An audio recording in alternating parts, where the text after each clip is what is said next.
Tighten it up, Lewis. Tighten it up. 3, 1. I think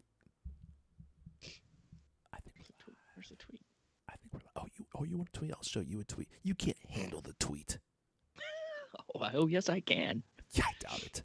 You've never seen a tweet this powerful. Get ready. Here it comes. Ready? Ready? Oh, so ready. You're going to have your eyes bulging out of your head like Total Recall. There it is, Lewis. There it is. And How often does it auto-refresh? boom! And we're live. Shout out to Zach Hicks. Oh, thank goodness. Zach Hicks is back. So you guys may not know this, but Zach Hicks is probably our most powerful moderator. People don't mess around when he's in the room, and he's been gone. And dude, Zach, I've had to boot people out of the room in your absence because people are getting rowdy. We had some guy spamming the chat last week, and I put my foot deep into his rear end cavity. In fact, I lost my shoe. He still has my size 12 in there. Shout out to Ulysses Martinez, who gives a very chipper, hey, y'all.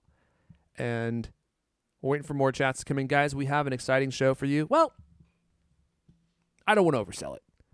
We have a show for you. That's the important thing that you should focus on is we do have a show for you. And we will be talking throughout the entire duration of the show and showing video, and I think that's the thing that we should focus on. Zach is back. The hick that kicks. The hicks that kicks. I like that. Shout out to Andy Massey. Whoa, got here on time. Welcome, guys. Stop biting your nails. Well, we were waiting for you, and we were nervous that you weren't going to be here.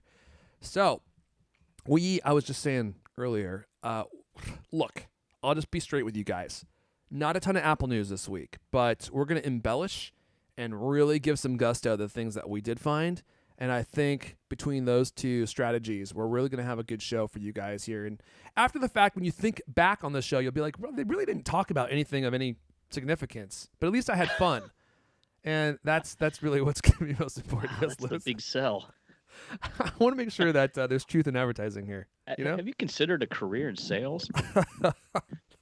Look, this car may not be the fastest. It's definitely not the most reliable. It may not even run. It's not going to work for you all the time, that's for sure. We got it running just enough to get it legally off the lot. But here's the thing. It's a car. And the car will move when you turn the key as long as it's not broken. So there you go. You know how to change tires, right? Do you know how to do major engine work? How do you feel about total transmission rebuilds? Have you ever changed out a fuel pump?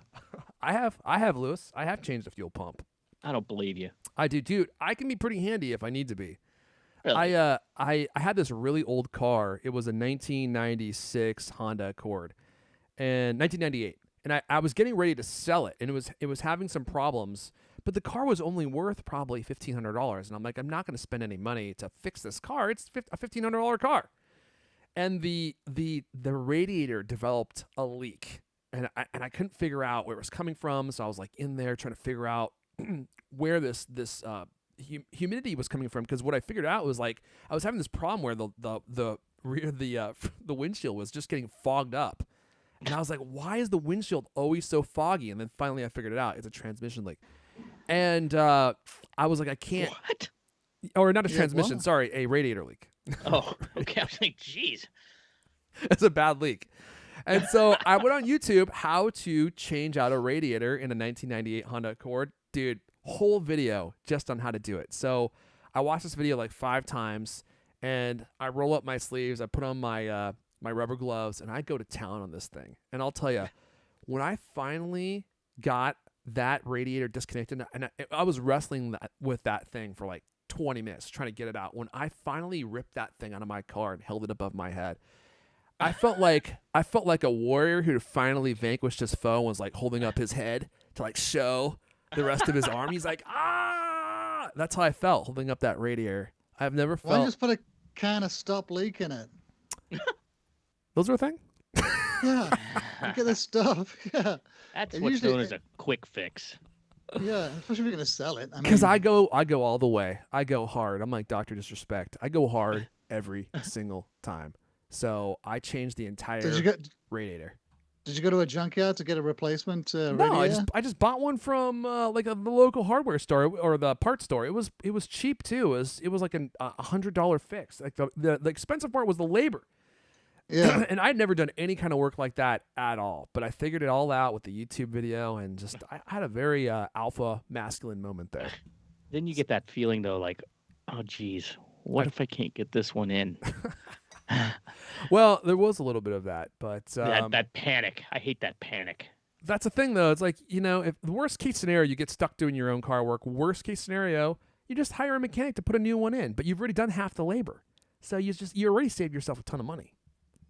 That's all I'm saying, Liz. I used to be pretty handy with a wrench. All right, well, you guys want to get going on the real show here? So No real hurry. should we just keep doing this? We do have some Apple stuff to talk about this week, and let me go ahead and pull up Mrs. Who? Let's see where she. Mrs. D. Hello.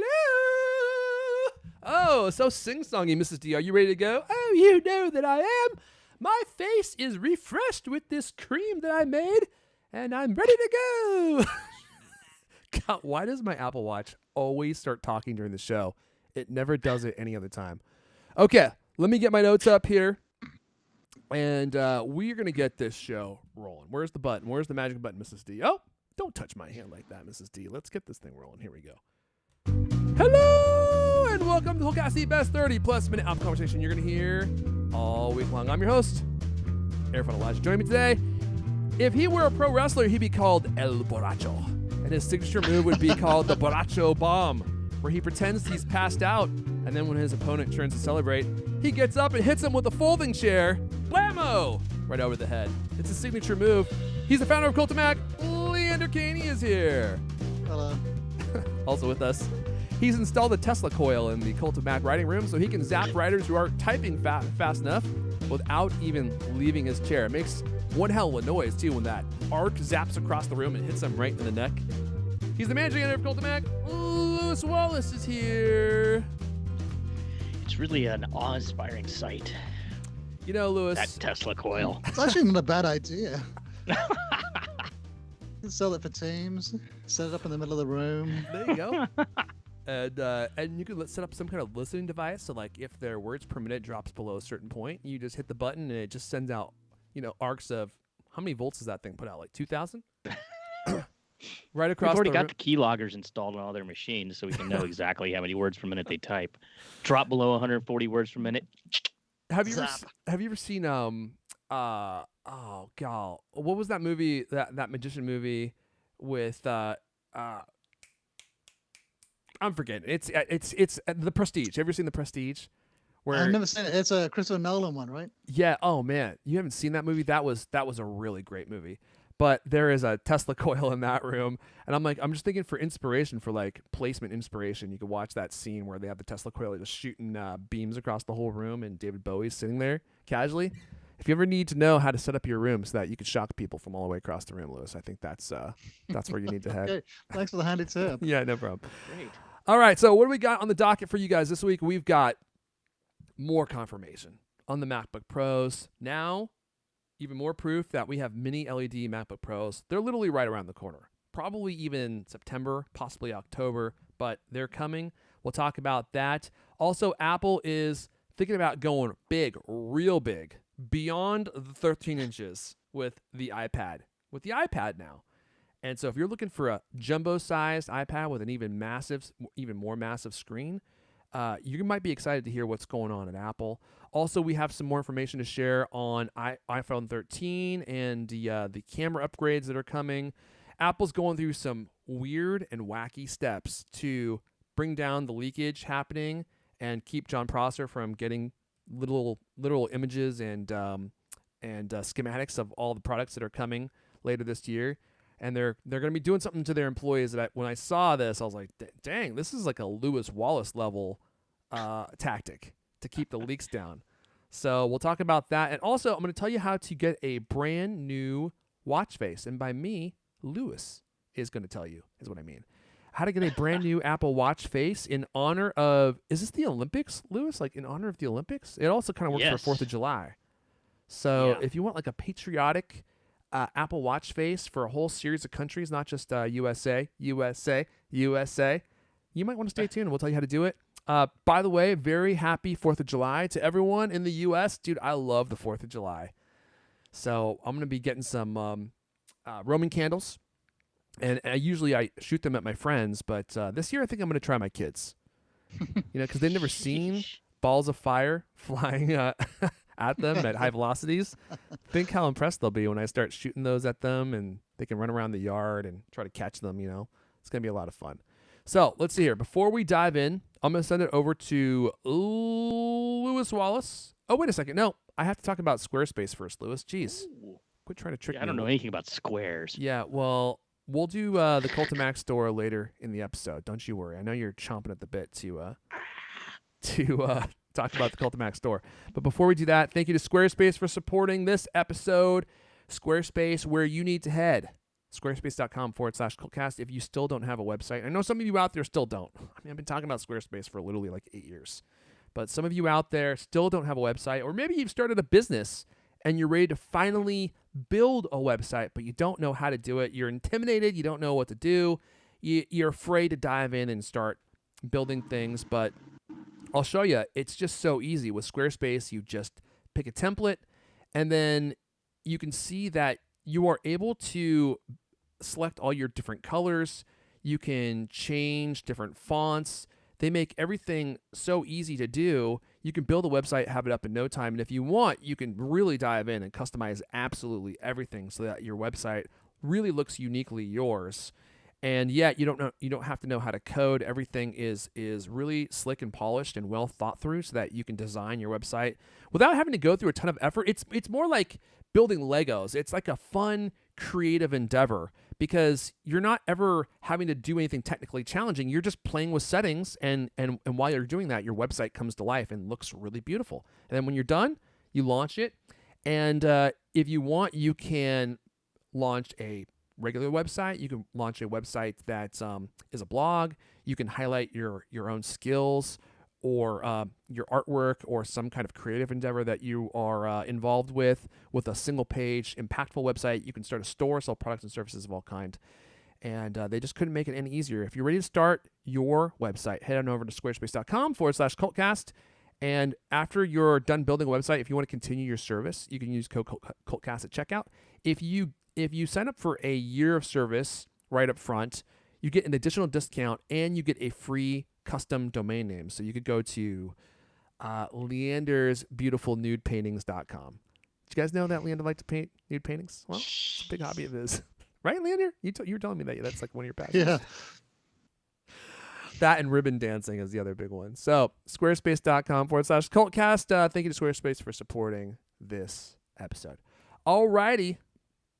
Where shall we begin? Who's going first? Oh boy, Lewis, tell us about the MacBook Pros. Oh, you let me do it this time. I figured this time I'd actually let you do it, instead of just telling you you're going to do it and then doing it myself. Listeners everywhere, rejoice. I know. See, every once in a while, I'll let you get a word in. Yeah, okay. I'm going to be silent. So, I'm kicking back, just ready to be entertained. oh, bad. MacBook Pro with mini LED display could land this year in 2 sizes. Apple is supposedly teaming up with 2 new suppliers to bring mini LED displays to the MacBook Pro later this year, according to a new report from, I believe this report is from Digitimes? Digitimes, Yep. right? Yep. I don't know why the sourcing was omitted from the notes, but I did it to deal throw with you that off. later, I guess. Anyway, next generation machines are expected to come in 14 and 16-inch sizes. We've been kind of waiting for these for a while, right? This is just the latest indication that, yes, in fact, they are coming fairly soon. One of the suppliers who is investing to increase production capacity during the third quarter is already manufacturing mini LED screens for the newest 12.9-inch iPad Pro, which, by the way, is delayed. My wife still hasn't gotten hers. She ordered it on the launch day, still hasn't gotten it. Wow. Well, I mean, that's... 5 in the morning, press the button. Still No, waiting. I've heard that story countless times. I mean, Apple's having problems just like everybody else right now. Yeah, it's rough. So, we've heard about this before with these MacBooks. Bloomberg's Mark Gurman previously reported that new MacBook Pros might launch as soon as this summer. Ming-Chi Kuo, the other guy from TF International Securities, who has a lot of this inside information, he's been more tepid on that time frame. He has said second half of 2021. Recently, Economic Daily News indicated that there's a shortage of components, which may be why we heard that the MacBook Pros that we all thought were coming at the Worldwide Developers Conference. I just said that, right? Yeah. WWDC. Yeah. WWDC. We thought they were coming then. They didn't arrive. That might be why. Anyway, so now we're hearing we might get these by the end of the year. September, October announcement, something like that. I think that the actual language they used was late in the third quarter. So, well, I mean, we're getting pretty close to the end of 2021. If you think about it, are we? I mean, well, we're halfway through the year, right? Yeah. But that's technically not pretty close to the end. But hold on now. Let me say why I think it's close. It's kind of pretty close to the middle. We are definitely close. Almost smack dab. And we're closer to the end than we've ever been, Lewis. So every second we're closer to the end. They're definitely not going to launch them in December, and they're probably not going to launch them in November. They want to get these things out ahead of the buying season. So clearly they're going to have to launch them in September, October, because they're not going to launch them in July. They're not going to launch them in August. So September, October is only 2-3 months away. When did they launch the M1s? I can't remember. Was it like an event in October and they shipped in November? I don't recall. Oh, the ones from 2020? Yeah. Yeah. The first M1s? Yeah. Yeah. Yeah. It's all a blur to me, but good question, right. Thank God we did this extensive but, I mean, show if they were going prep. to launch these at WWDC, but they didn't because of component shortages, then, you know, what are they doing? They build them one a week and they're going to stockpile them until they got a few and by September and then launch them? I mean, it just kind of seems kind of weird. Are they expecting that the supply is going to kick back up again in the late summer or the fall? I mean, I guess that's why, right? Yeah, or they'll announce them and then launch them later, and people will just have to wait. They'll just let people order them, just like Lewis's story that he just shared. And you'll order it day one, and then it won't ship for 3 months. Yeah, or 6 months. whatever, Yeah. right? So, or either that, or they have to wait until after Christmas and the holiday season. And how long do you have to wait after that before people are ready to buy a new machine again? It's going to be like probably 2 or 3 months. So it kind of seems like the guy do it now, or they're going to have to wait even longer into the year, and so that draws out until spring. I mean, that just seems crazy to me.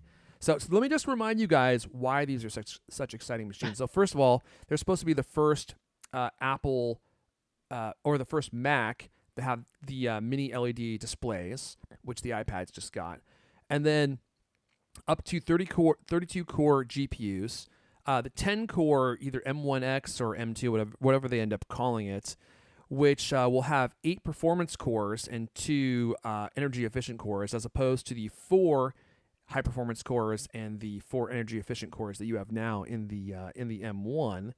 Then you have the option for having up to 64 gigs of RAM versus the 16, which is what it maxes out with now.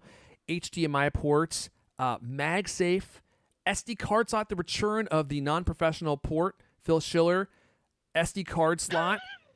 A port that no one needs, because who uses SD card slots anymore? I literally have not seen an SD card in probably 10 years. I don't even remember what they look like anymore.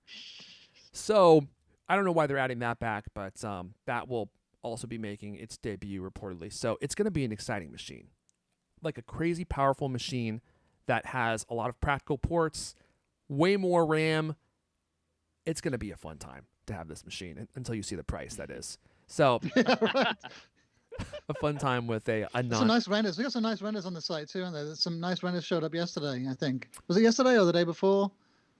Uncle Matt? Yeah. Oh, I thought those were older than that, but Maybe they were older. I'll have to look. It was funny. So this story, I think, originated. Well, part of this story. Never mind. Where am I going with this?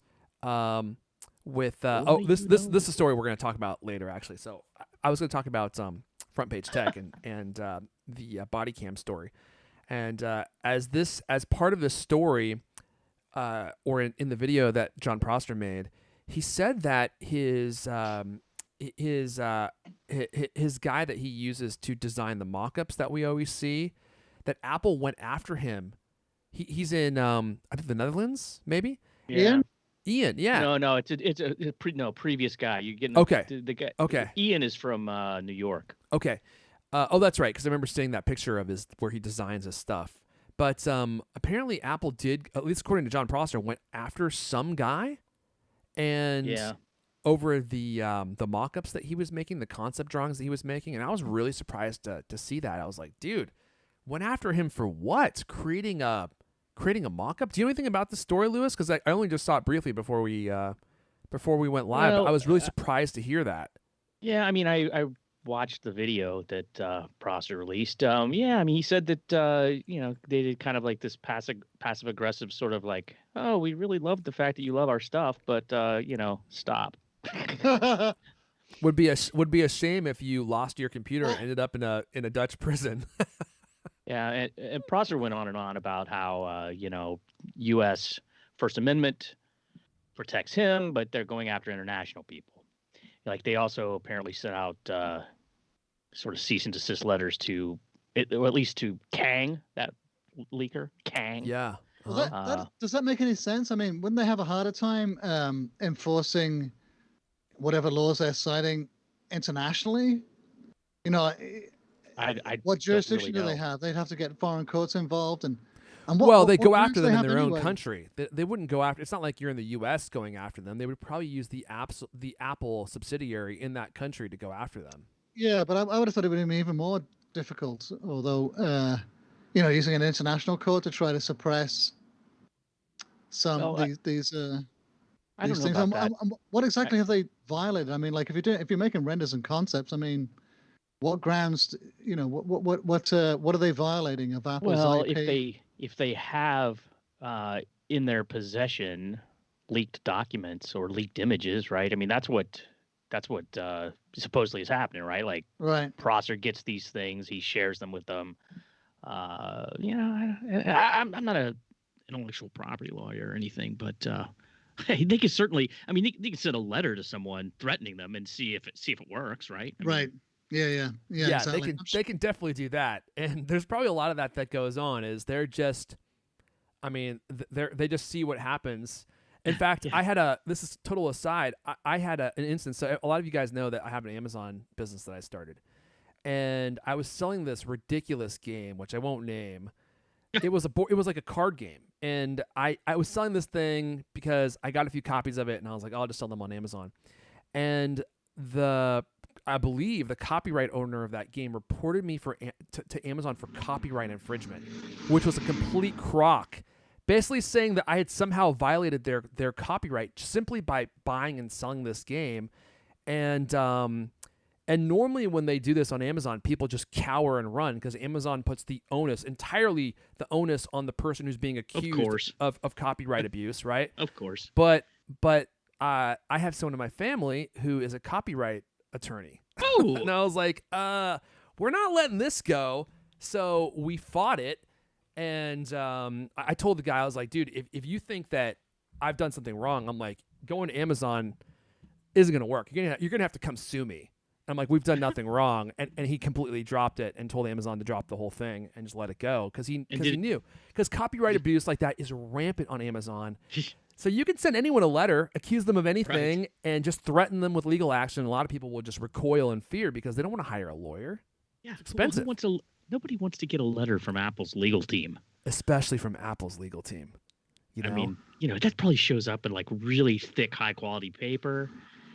Yeah, right. Sealed really nice and tight. You open that thing up, it probably weighs like a quarter of a pound. Well, weighs it's like more than an iPhone. It's like that MacBook that they made, like the history of, or was it the iPod book that like Johnny Ive made? It's like really beautifully made. It has like a hardcover, so you get it, and you don't even know what it is. You don't even know that you've been served, and then you receive it, and it has like a picture of Tim Cook looking very thoughtful on the front, and then you open it, and it's like, dear person, we've decided to sue you in all these regards, and it has like pictures, like beautiful pictures of like the legal filings and all that kind of stuff. So at least you have that memento to, Yeah. to keep after you've spent $50,000 on lawyers. Yeah, Apple's legal team, man. I mean, they've just got endless money. So the idea of fighting them, most people would be like, yeah, I'm not going to even attempt to do that. I'm just going to peace out and hope they don't chase me. I'm going to retreat and hope they don't follow me to the ends of the earth trying to get me to stop doing whatever I'm doing. Okay, so there is the MacBook Pro stuff. I'm very excited about new MacBook Pros. I don't have to tell you guys that. I know many of you are excited about it too. And I just want to see what they do with this. This could be the most exciting update that we've ever received for a MacBook Pro. So I'm excited to see what they do. I'm a little nervous about the pricing. I'll be honest with you. What's your prediction? Well, my question is, are they going to raise the price? That's my concern. I have a feeling they're going to raise the price because they're having supply restraints, component restraints, and inflation. We have inflation going on right now, so they have reasons why they could raise the price. Ports don't grow on tree. They gotta pay for those ports. They can't just pick an SD card port off a tree. So that's a fair point that Lewis has made. Well, have they been raising? Don't they generally tend to put it out at the same price?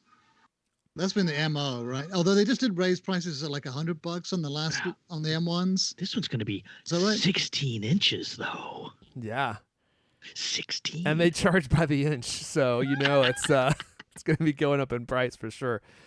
Yeah, I just hope they don't raise the price to an outrageous level, like they did when they introduced the Touch Bar. They made you pay for a piece of technology that no one actually wanted. And if life were fair, they would actually reduce the price because they're taking that away, reportedly. And so, this piece of technology that you didn't want that we were charging you for, we're gonna lower the price. Well, we all know that's not happening. So I'm just hoping they don't raise the price higher than they already are, because the MacBook Pros are already ridiculously overpriced, I think. Well, are you a pro or not?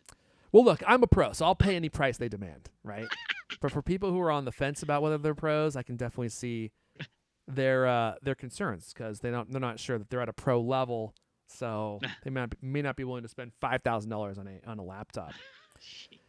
Speaking of going big or going home, if you like to go big, like we all do here on the CultCast, we go as big as possible. We can't not buy the largest iPads. We can't not buy the largest iPhones, even if we don't need sizes that large. Even if we're not even interested in sizes that large, we feel obligated to just buy the biggest and most expensive products that Apple has. So apparently, Apple is at least exploring the idea of very large and very in charge iPads. Oh, I love this picture we have on Cult of Mac, iPad Pro Max. That's probably what they'll call it, isn't it? It's going to be the iPad Pro Max if they end up making this.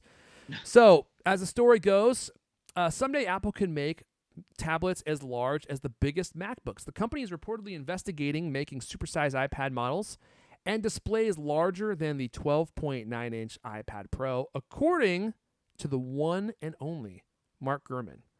And I will just say this one thing about Mark, besides being an excellent reporter, has a beautiful smile. I saw him smiling in one of his videos the other day. I was shocked. I couldn't believe it. I was like, Mark smiles. I didn't know his mouth went that way. It does. It was CGI. CGI, man. It might have been CGI that installed by Bloomberg, and he was having a great time. I was like, you go, girl. So where was I? Oh, yeah. According to Mark Gurman, I'm told that Apple has engineers and designers exploring larger iPads that could hit stores in a couple of years down the road at the earliest. But the supersized iPad supposedly will not be the next models. In 2022, or 2022 will bring iPad Pro models with MagSafe, according to, is this according to Mark Gurman? I think so. Added, but the current screen sizes, yes, it is, according to Mark. So the next version of the iPad is supposed to have MagSafe. That's going to be one. I wonder if it's going to be the same size as the iPhone. I was going to say, if not, that would be one heck of a big MagSafe. It's going to be like this size? It's going to be like a giant MagSafe XL. Ring. It's going to look like a giant pancake. You put it onto a huge charging cradle. Yeah, so it must be, that would clearly not make any sense. It must be the same size. I would imagine it's going to have to be the same size. It's got to be the same size. Which means that they're going to have to drastically increase the amount of output for MagSafe, right? Because you can't charge an iPad with the same wattage that you would charge an iPhone, because the battery is so much larger. It would take you like 3 days to fully charge that dang thing. So I think it's like 250 volts. It'll be like that Tesla core, won't it? It'll be, as you get closer, it'll be arcing sparks everywhere. They might have to. That's a good. Yeah, sorry, go ahead. How high can wireless charging go? That's a good point. At this point, the highest it can go is 15 watts for the iPhones with MagSafe in the perfect conditions. On the Android side, though, have you seen all these new phones? I mean, they've got all these new phones that are coming out. In fact, didn't someone just come out with a phone yesterday, or they showed off a phone yesterday with a 240-watt charger? What? I think so. Yeah, it was an Android, some kind of Android device, and it charges up in like 3 minutes. You're kidding. And who else showed some? LG, I think, wasn't it? A couple of weeks ago, they had a proof of concept with a phone that recharged super fast, like in 20 minutes. I did hear a little bit about that. Let's see here. I'm trying to look it up right now as you're talking, because I'm just wondering what the fastest. Let's see here. I'm wondering what the fastest wireless charging technology is. I think you're right. At the moment, it's like 15 watts. Sony Xperia with a 30-watt charger. All right, so that's a little bit faster. I mean, even 30 watts though is like it's not. That's not going to cut it for an iPad, is it? Yeah, right, exactly. I mean, you got to get at least to, I mean, what are they now? 60, 80, 89? Well, I don't know what I don't know what the standard iPad charger is because I haven't bought an iPad in a while. But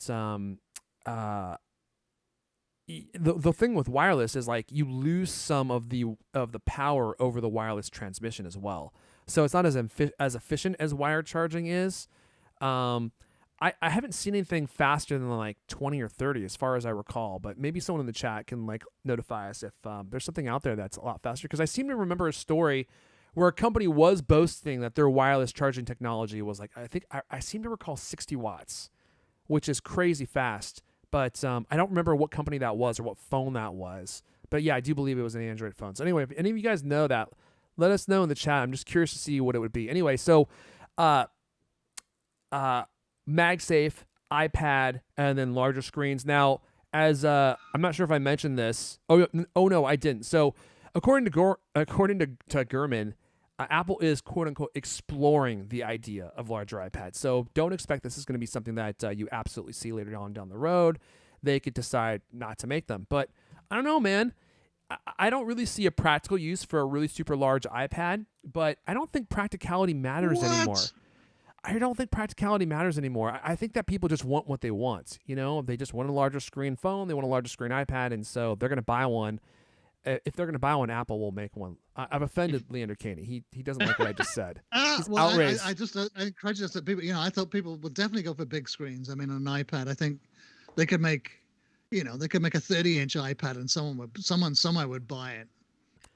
You're probably right. You're probably right. Somebody somewhere would buy. I wonder how many they would actually sell. And of course, my big qualm with the iPad is they're so powerful, and yet there's nothing that you can do with them that takes advantage of the power that you have available to you. So it seems like they're just throwing features into the iPad that there's no hope that you could ever possibly use. Whereas a Mac is kind of a completely different story. You'll actually really push the machine and take advantage of all the hardware that you're getting in a Mac. But with an iPad, what are you going to do? Tweet faster, draw quicker. There's nothing that really pushes an iPad to its technological limits, at least as far as I've seen. Now there probably are a couple apps out there that do it. There's got to be a bunch of pro apps that are I would doubt there's a bunch though. There's probably like maybe a couple, and I'm gonna guess they're in the video editing realm. But so the idea of having one that's even larger screen and really super powerful, I'm like, it just seems like you're paying for a lot of use that you may not actually. In the early days, that multi-touch, all the demo units with those big table-sized tablets. Yeah. Jeff Hahn, remember that guy? And he would do all these, so it was like a table. And that seems to me like a great, like having a giant tablet that you could turn into a table or prop onto a desk at an angle or even hang on the wall like a whiteboard. Those were sort of like the early,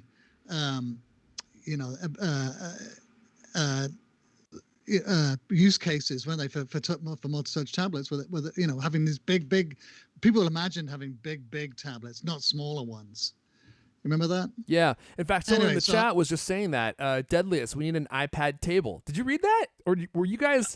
Your brains are just in sync. Holy moly! He was typing that out right as you said that, And somebody else is saying streamlined. Microsoft Excel needs multi-core power. M1 works perfect for that. Oh, yeah, Deadliest. Does anyone remember the Surface table Microsoft made like 10 to 15 years ago? That was the original Surface. That was what got all the buzz. It was like an actual table. It was a Surface, and you would like interact with it and stuff. That'd be pretty cool. Okay, so my one caveat would be with the really large iPad. If they do make one that's really big with a huge screen, I do think that could be cool. But, and I've been saying this for a long time, what they would have to do is have some kind of hybrid OS between iPad OS and Mac OS, or just allow you to run Mac OS on the iPad. Make it a touchscreen iPad. That way you can use it as a full-on desktop replacement, and yet you can touch everything with your hands, move everything around, and set it down, have it be used with a mouse and a keyboard. Now, I know that the iPad has mouse and keyboard support, but everything, all the interactions that they've created for the iPad, they feel limited. They don't feel like you're using an actual computer. It feels like an iPad-specific type of input experience. And it's just not as good. It's not as free-flowing as a Mac is, and the multitasking I still think is not useful. I would want to have like multiple windows everywhere that you could resize and have things, open next to each other. Like, just make it like a Mac. Then you just have a single sheet of glass like an iPad is, and then you can have the keyboard cover, right? And you just open it up. You could type on it, use a trackpad, and that will just be your Mac from then on. I think that's a pretty good idea. I mean, I don't know. I'd be interested in that. That ain't never going to happen, is it? I mean, Hair Force was just out recently saying they're never going to do that kind of thing. They're not going to stick Mac OS on an iPad. But they've done lots of things they'd said that they would never do. So I don't know. True, They might change their mind eventually, and if they realize people will pay for it. It reminds me of the story. There used to be this analyst, I forget his name because he kind of disappeared. But he made this really great graphic a long time ago, and it was a range of motion circle over a iPhone. And I think his argument was why Apple will never make a larger screen iPhone. And his point was like, well, look at the range of motion you have with your thumb on the current generation of iPhones. Like, your thumb can touch everything when you're moving it up and down on the screen. You don't have to reach for anything. And his logic was good, but the problem is that people don't care about logic. They just want what they want. And so they don't care if they have to have less efficient interactions with their iPhone. They just want a larger screen phone. And they don't care if they need to move their hand around or if holding it is awkward or makes it easier to drop. That's just what they want. And so I think eventually Apple's like, well, shoot, we don't think this makes a lot of sense, but people want it and they're willing to pay money for it, so let's just give them what they want. I don't know if Steve Jobs would have done that, but it seems like the Apple of today is willing to make products that people want. Practicality be damned, and let's just give them what they're willing to pay for. At least that's the way it seems to me. I'm no Leander Keeney Apple story. And this large iPads has got to be because of the new display technology, right? This has got to be the mini LED they're looking at. They can get larger panels that are lighter, and at some point, how heavy is a big iPad? Because it's glass, right? And plus the structure, and they're gonna have to like reinforce it so it doesn't snap and break or wobble, when you hold it. I mean, can you imagine picking it up and it's like kind of flexing? It's like sagging. I wonder what the physics of it is, the limitations are, because as you add, it's gonna get heavy and bulky quick, isn't it? Although actually, this new iMac that I'm using is really light, amazingly light, and it's a big, what is it, a 24-inch screen? I mean, this wouldn't be too bad as an iPad. I don't think. Can you lift it with one hand? Yeah, you can. It's really easy. It's really light. Can you read like a? I haven't seen it yet. I haven't picked one up yet. Hold on. I just had a premonition of the future. Okay, the Nintendo Switch. The reason people love it, one of the reasons, is because it's convertible. And I just had visions of the. Do you remember the Mac Duo, Leander? Yeah. It was like a computer chassis, and it had a screen attached to it, and then you would slide your Apple notebook into it, and it would convert it into like a full-on desktop. Yeah. What if they made something like that with the iMac, where it's like an iPad attached via MagSafe to a Surface, like what you have available in the? Let me see if I can bring this up. In the iPad, or not the iPad, iMac. Let's see. Can I bring up a picture of this? because the way it's set up now, you could definitely see how this would work. Okay, here we go, full on browser mode here, and then you could just take the screen off, take it with you, and when you do that, maybe it becomes more power efficient, doesn't use as much energy, like the Switch does. But then when you attach it back to the base, you have more power available to you, and it turns it into a more powerful desktop machine. Now, what are the odds of that happening? I'm going to guess 0. very close to 0. Yeah. Because I mean, it would make the stand for the iMac just basically a fancy stand, wouldn't it? Because it's got all the I/O is still built into the screen, into the actual, into the screen of the iMac.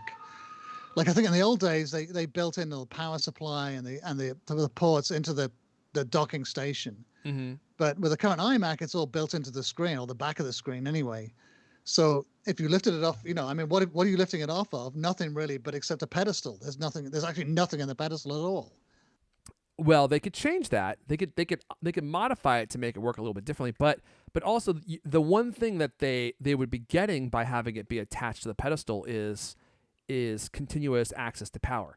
A lot of decisions they make for portable devices are based upon the fact that they want to conserve power as much as they can so that they can be portable for as long as possible without you having to plug them in.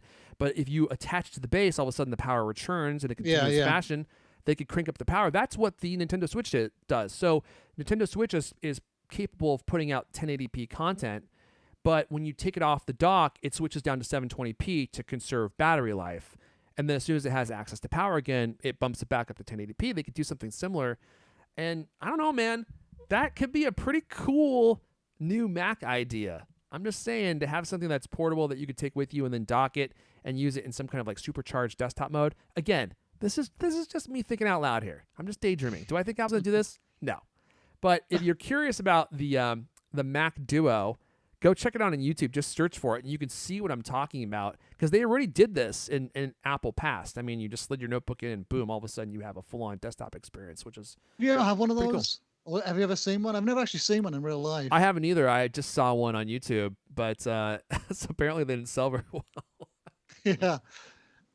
So maybe they won't be making one because no one bought one last time. But, they have lots of products in Apple Past that they tried and didn't sell well, like the Newton, that they basically resurrected from the ashes, like the iPad, and have been huge sellers for them. So sometimes you're just too early to the market. Okay, let's see. Before we move on, do you want to give a quick plug for the Cultimax store here? Lewis Wallace, talk about AirTag accessories. Yeah, we got a bunch of AirTag accessories in there. We're getting more and more all the time. We got some from Ilago. We got some from Switch Easy. We got that those really I can never pronounce OLPR. OLPR. I guess you just have to say every there's Oh, dude, these are nice. I like those things. We've got a bunch of different ones. The ones from OLPR. Yeah. Some of them made with Italian leather. There's those bright red ones that look pretty cool. Kind of camel brown ones. And then there's that amazing bike one, the stealth bike one that hides the AirTag behind the reflector. Right. I still love that thing for device therapy. Mm-hmm. Did you get your hands on one of those, Leander? No, I haven't seen one yet. No. Might want to check. Yeah, these are right up your alley. Yeah, that's so. There's all kinds of things. If you want to pay, my AirTags. Oh, what? How can you lose an AirTag? Well, I bought a pack of 4, and I activated 2 of them, and then the other 2 I left on the coffee table at home, and my wife put them somewhere. Now she doesn't know where they are. Oh my God! So they're unactivated. You might be the only person that ever lost one. I've lost a couple of AirTags. That's crazy. I'm sure Buster has too. Sorry, Lewis. Continue. Yeah. So if you want to, you got your AirTags. You want something to attach them to your keys or your bike or your, luggage, whatever you want. You don't want to pay the prices that Apple's charging, or maybe you don't like the Apple designs. I mean, some of these designs look cooler than what Apple has going on. We've got a wide variety, a bunch of different sizes, or not sizes, colors, shapes, implementations, et cetera, et cetera. Textures, yeah. Some of them look really cool. Yeah. I have I actually haven't got my hands on any of these yet. I'm kind of disappointed to say, but anyway, they're all in there, and you can go to store.cultofmac.com, and there's a big picture on there. AirTags accessories. That would be the thing you click on if you're interested in AirTag accessories. And I think we got some kind of discount for listeners. What is it again? What's the code? CultCast. CultCast. Hard to remember that one. CultCast. How much does that save you, Type that Leander? in, 1 or get 2%? Is it one? Well, It saves you 1%, it's either right? 10, 15, or 20. Oh! I can't remember. That's much better than I thought. 10. It's a surprise to everyone. 10. It might be 15. Man, you're giving away If the you store buy there. something, let us know. Yeah, right. Tell us what Jeez, the discount that's is on our own kinda store. sad. Yeah, would you my. let us know?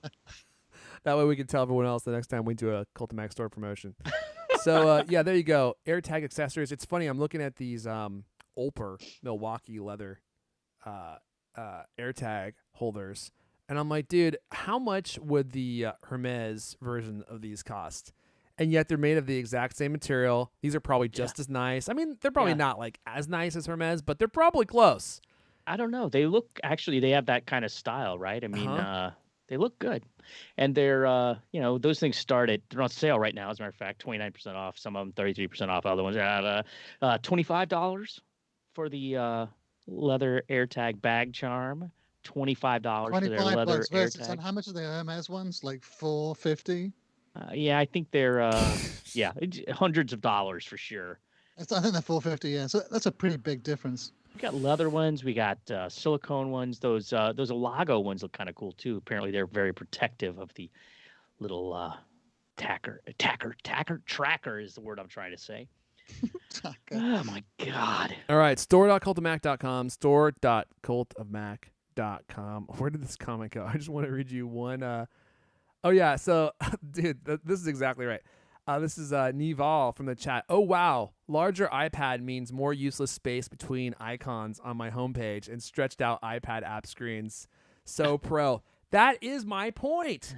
They keep making these machines that they proclaim to be pro, and yet the OS is founded in a simplistic iOS experience. You can't really be productive in iOS. I don't think. Like, can you make it work? Yes.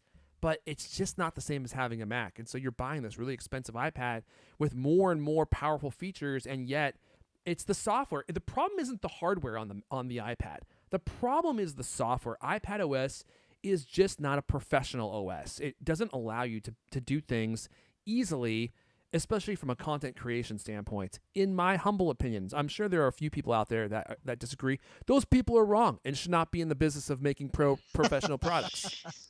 They should be banned from the industry entirely. Okay, let's see here. Let's talk about, speaking of pros, Leander, I'm sending it to you because you are a pro, and you're also going to be speaking about the iPhone 13 Pro and some pro features that we have coming along. It's pro all the way. Yeah, so it may have an improved ultra-wide camera with autofocus. So the next generation iPhone lineup will pack an improved ultra-wide camera with autofocus, according to a reliable analyst.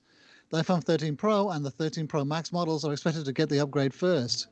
Unlike the wide and telephoto cameras inside your iPhone, the useful ultra-wide sensor doesn't yet have autofocus capabilities.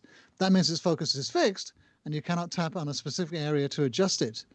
But according to a new research note published by TF International Securities Analyst Ming-Chi Kuo, obtained by Cult of Mac, that's going to change later this year with the iPhone Pro and the iPhone 13 Pro Max. Kuo says that the high-end iPhone 13 Pro and the 13 Pro Max models will feature an improved ultra-wide sensor camera with autofocus capabilities. It's also expected to feature a 6-element lens, up from 5 in current models. Kuo does not expect the same upgrades to the iPhone 13 this year. However, he does predict that the ultra-wide camera improvements will be extended to Apple's more affordable handset in 2022.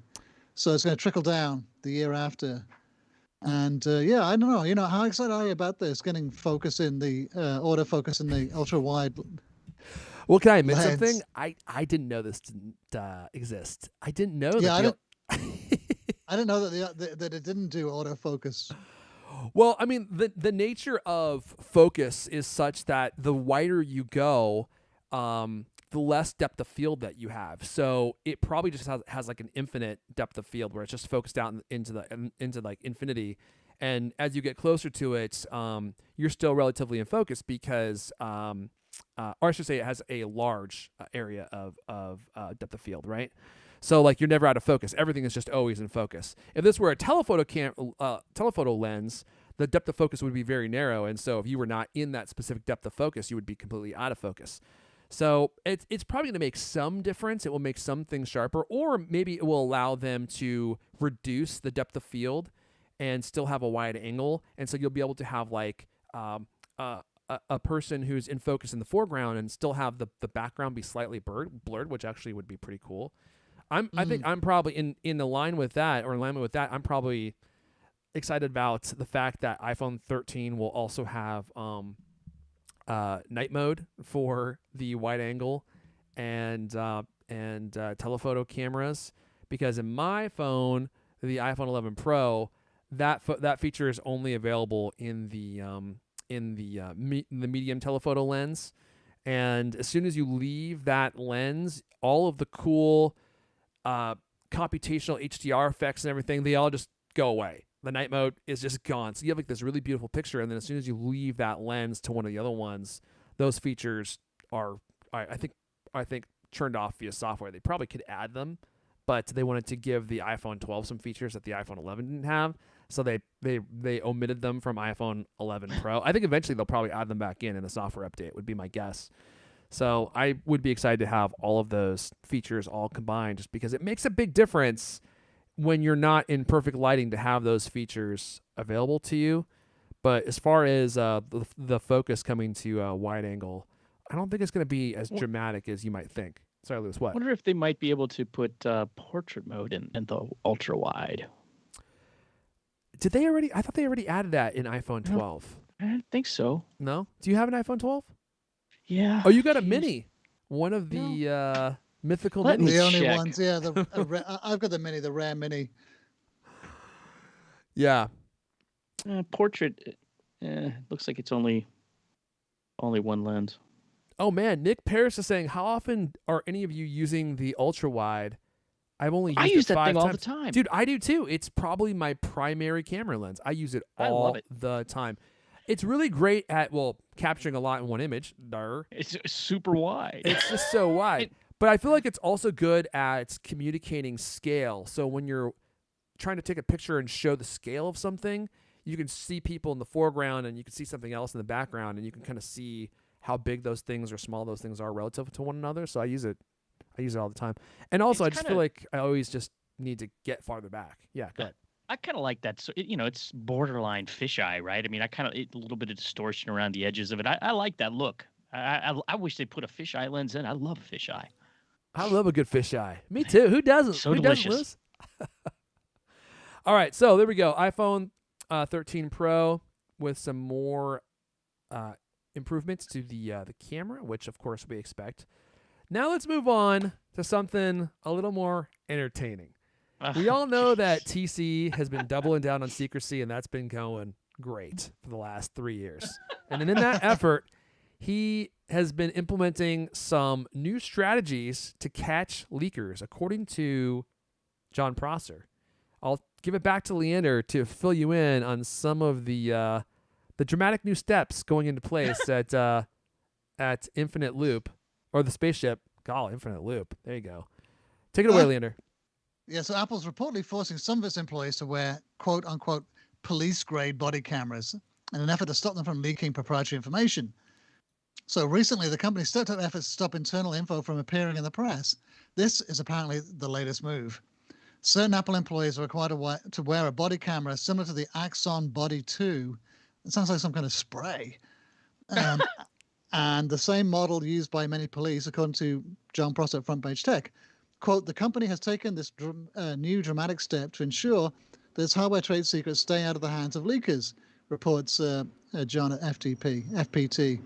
So the requirement allegedly applies only to certain product teams, presumably ones that have regular access to unreleased hardware. However, the story did not offer any details about how the body cams might stop Apple leaks. And I think that is actually the key point, isn't it? How does wearing a body cam stop a leak? Well, because it captures absolutely everything that you do while you're walking around Apple campus, including probably going to the bathroom. I'm kind of wondering if they could take the camera off for bathroom breaks. You know, like you're down at the urinal and it's like you got the camera hanging there, capturing everything that you're doing. And they got to make sure that when you're in the room with the hardware, that you're not like taking a picture and sending it to John Prosser, you know? It must be, yeah. I mean, like, I don't believe this. You know, I'm a skeptical. I was going to say, I don't know if I don't believe it, but I'm skeptical of this. I'm definitely skeptical of, you know, like most employees wearing this. I mean, I just can't really see any circumstances where it would be useful and where it would actually catch someone or be a deterrent. I mean, like, you know, are they going to, does someone have to wear this 24/7? You know, I mean, what's to stop you like going, I mean, most of the leaks I would think come when someone's seen something and they go home and they get on their personal email and they send a note to, you know, to John or Mark Gurman or whoever. You know, they're not doing it there in the factory, on the factory floor, or in the Apple Design Lab. That doesn't seem to make any sense, right? That would they you know, this information is leaked afterwards in a bar, at a party, you know, through private email. I guess if they, you know, like let's just say they had, you know, the prototype room, right, and they force you to put one on when you walk into that room. I mean, you know, that could keep you from taking a picture of something. I never really thought about that. Yeah, right. And but that was the first thing I thought is like, where's the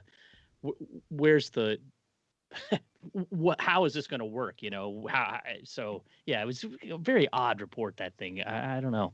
Plus, this is the kind of thing that, like, you know, upsets employees, isn't it? Because they're not. That means they're not being trusted. I mean, most of the leaks are coming out of the supply chain, not out of Apple. I mean, there's almost nothing leaked out of Apple itself, especially out of Cupertino. You know, out of the HQ. I mean, what leaks out of there? Some software stuff maybe every now and again, but you know, like the Apple car, no one's got a picture of the Apple car. No one's got a picture of the prototypes of the Apple car, of the models, the dummies. I mean, no one has any clue what that thing looks like. Maybe because they're all wearing body cameras, you know, 24/7. But you know, like it's all the leaks come out of the supply chain, out of the, you know, when they start actually manufacturing these things, and you've got, you know, huge armies of up to 1 million workers. You know, they're the ones who are leaking most of this stuff. It seems to me, right? Hardly anything comes leaking out of Apple itself. Yeah, that's a good point. I mean, normally when we get leaks early on, before things have gone to manufacturing, it comes from Mark Gurman, and it's just him describing what he's heard from people. And it doesn't seem like they're sharing pictures, or maybe they are. You know, maybe Gurman verifies these things with pictures that they share with him. Who knows? But then as we get more towards manufacturing, that's when we start seeing the leaks that seem like they're coming out of the manufacturing process. They're always really blurry. They're like Bigfoot pictures. They're really far off. And it's like, dude, why does that picture look like it was taken in 1975? Like, what camera are you using? And it's like they're trying to be quick about it, right? They just take a quick picture. And clearly, body cameras would not stop those leaks. But maybe there are some leaks within Apple that they're trying to prevent for really super top secret products, and they want to make sure that you're wearing a body cam. You're not going to leak, man. I mean, like, they're going to see everything that you're doing in your hands while you're interacting with the actual hardware and stuff. It seems to me like that would be a pretty powerful preventative measure. Of course, everyone's working from home right now, so maybe they're trying to get people to be more careful when they're working with hardware at home, because they don't have as much control over what people are doing at home, whereas, you know, at Apple, of course, they have full control and all these security protocols in place. So I don't know. So you're saying you don't buy it, the fact that they're having to wear these cameras. Is that what you're saying, Leander? Or you're just like, I don't really buy this story? Yes. Okay. I don't buy it. Yeah, Leander's dubious. I think he's probably getting some information, like you know, from a specific team or a specific circumstance or a specific factory or something. You know, like, I don't think in general, even you know, for you know, even for it, I think it's going to be really, really specific. I would. It seems to me. I don't know. I'm just kind of skeptical. I can't really see how the body camera would prevent the leaks happening anyway. You know. Gurman doesn't believe it either. He doesn't? No. Somebody asked him on Twitter, you know, is Apple really making staff who work on sensitive projects wear body cams to discourage leaks? And his answer was, obviously not. He's insulted by the mere notion that could be true.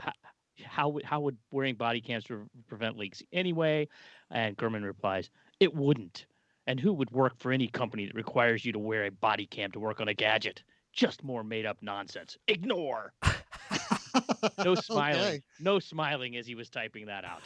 That wiped out the smile for a full 2 to 3 days. The smile will not return. 2 to 3 days it will be before the smile comes back. It's also funny. Someone in the chat. Oh, here we go. Sci-fi stuff. He was just saying something that I was just thinking too. I wonder how long until someone in charge of those cameras leaks. Yeah, exactly. So instead of getting like a blurry picture of some like top secret iPhone, you're gonna get the full video from the body cam of the person who was working on it. It's like a full like hour long. Yeah, they're just gonna loop it over and over again. Anyway, yeah. So I don't know if this is true, but we got John Prosser. He's in the chat. In fact, that's a really good point, isn't it? That is a really, really good point. In fact, that's the kind of the key point, isn't it? What? That, like, wouldn't it be a bit easier just to, like, if you have someone going into a sensitive area, say like, Johnny Ive's design studio, or rather, sorry, the Apple's design studio, Super Secret design studio, you stick body cameras on everyone. That means you've got video of everything that's in there. That's right. Yeah. That's right. Wouldn't it be better to take away their phones, and stick them in a safe or something until they come out? That's more common, isn't it, to take cameras away from people if they're gonna go somewhere sensitive, rather than give them cameras. It's funny, this is a complete aside, but you know who does that now? Are a lot of comedians. When you go to their shows, they make you put your phones into these bags so that you can't record the comedy during the show, so that they can make more risque jokes without worrying that people are going to leak the videos or put the videos online. And so they can throw caution in the wind about offending people because they know that you're not going to be able to record it. And if you can't post the video on social media, then the odds of them getting in trouble for some, insensitive joke is practically zero, right? So now when you go to some comedy shows, they make you put your phones away and they hide your phones from you so that you can't like record the show. So yeah, I don't know, man. I don't know if this the story is real or not, but it is pretty funny. The idea of thinking that you have a person wearing a body cam and then you hand this camera to some like low-level security guard who's getting paid like $17 an hour with the idea that he's going to keep the footage safe from the internet so that we won't have like the entire 2-hour session with the new iPhone 17 broadcast to YouTube. That's a pretty funny notion. Okay, well, let's wrap up with a fun story: how to get a new Apple Watch face. I've got it installed right here. I'm gonna attempt to show it to you guys. But you all know how it works when you're trying to show people a new Apple Watch face. Let me see if I can. You gotta like contort your body like that. There we go. Doesn't that just make you feel Looks patriotic? Like one of those right there? leak photos, nice and blurry. Yeah. Is that Bigfoot back there? The new Apple Watch face. Do you know how I had to stretch for 2 to 3 hours in order to be able to do that for you? I hope you guys watching appreciated that contortion there, because it's impossible to show your own watch face to somebody else like on the camera. It's like an impossible move. So, Lewis, how do we get these new watch faces? People want a new watch face. They want one of their country's flag. And I actually think this one's pretty cool. I got the USA one going on right now. Yeah, these are an accompaniment to these new international collection bands that Apple launched this week. Those things cost $49. There's 22 different ones, and each comes with this accompanying stripes face you can download from Apple's website. But you don't have to buy the band. You can just get if all you want's the watch face, you can do that. And there's it's like 22 countries, right? So I still don't understand exactly why there's only 22 countries, but this is for the Olympics, yeah. Yeah, that's ostensibly why they did this. It's like show support for your country during the Olympics, as long as you're one of these 22 countries. Kind of odd. Anyway, so it's just it's a little different, right? I mean, so the way you do it is you go to apple.com/watch in Safari on your iPhone, scroll down, find the international collection, see the countries. It's basically you got to go to this website and tap it, right? And oddly enough, it was almost instantaneous. I did it while we were earlier during the show. I was just kind of looking at it, and it's like ding ding ding. And next thing you know, it's just on my watch. I didn't even select it. It just showed up there. It's crazy. Oh yeah, they have some cool ones too. I'm going through them all right now. I mean, even if you don't care about the fact that these are flags of countries, like some of the color combinations are just really cool. We could, we can go through all the steps, but it's kind of like Nobody's gonna. Oh, dude, New Zealand has Just go a on the website. black flag with a gray stripe through it. What? That's pretty cool, man. I feel like all stripes or all flags have some version of like white, green, blue, and maybe yellow, and red, of course. This is like the minimalist flag right here. Black with a gray stripe. Yeah, that looks good. Which one's that? That's New the- Zealand. Yeah. South Yeah. Africa has a little bit of everything. It's got red, white, green, yellow, black, blue, white. They got it all. A lot of diagonal stripes. A lot of red, Oh, white, and wow. blue. A lot of red, white, and blue going in here. Where's the Italian one? I didn't see that one. Oh, there's the good old Oh, US. there we go. Mexico. Yeah, there you go. So then, Look at that. Yeah, You're well, right. That took that's really kind of crazy and miraculous. It's I clicked shocking on the how link. fast it happens. And then it just added it. Whoa! I can't Yeah. believe it. Look at that. That's Yeah, like a I nice mean, looking face too. I was kind of shocked by. I mean, I thought I was going to at least have to go dig into the app and select Yeah. it, but no, it's just there. Wow, crazy. all right. Let's see here. So that's the final story. We're ready to wrap up, but let me give some juice to John Prosser. I think he's still here in the chat, and he's talking about the story that we were just talking about. Dude, how did he know? How did he know? I feel like he always pops in right as we're talking about front page tech stuff. That's always when he pops in. Maybe he was here the whole time and didn't say anything, but that's very eerie, John. So he says, from what I know, it's only teams that work with complete products. Cameras are only worn in those rooms. Very limited teams sent you a pic. Now, John, is this a pic that I can share on air? Or do I have to describe it like last time? I don't want to get you in trouble. Okay. I mean, he's got a pic here of a camera. And it looks like, well, let me see. Can I show it, John? He may be gone. I'm not going to show it if John says I can't show it. But let's see here. It looks exactly like, or a lot like this right here. I'm showing it on the screen. It's the same body camera that is in this image that we have on Cult of Mac. It looks almost identical to that. In fact, it might even be the exact same one. I can't quite tell. Sheesh. So do I know if this is something a person from Apple? I have no idea. I'm assuming that someone from Apple sent this to John, somebody that he knows. So again, from what I know, it's only teams that work with complete products. Cameras are only worn in those rooms. I can just feel the tension growing within Gurman, deep within inside. It's like when something is wrong with the Force. He's like, he's starting to get so mad. His face is getting all red. We lost the smile for a whole week. That smile is not coming back for at least a week until he calms down. All right. Well, thanks for that, John. It looks like he might have peaced out. So we're gonna go ahead and start the And peace music. out ourselves. Peace out of here ourselves. All right, guys, we're gonna go ahead and wrap it up there. That's all the CultCast we have for you guys this week. If you want to come share some of your top secrets with us, we're all on Twitter. I'm at Erfon, ERFON. Leander is at LK. Lewis is at Lewis Wallace. This has been the CultCast, the best 30+ minute Apple conversation you're gonna hear all week long. New episodes of the CultCast come out every Thursday night. I want to thank everyone for listening, and we'll see you guys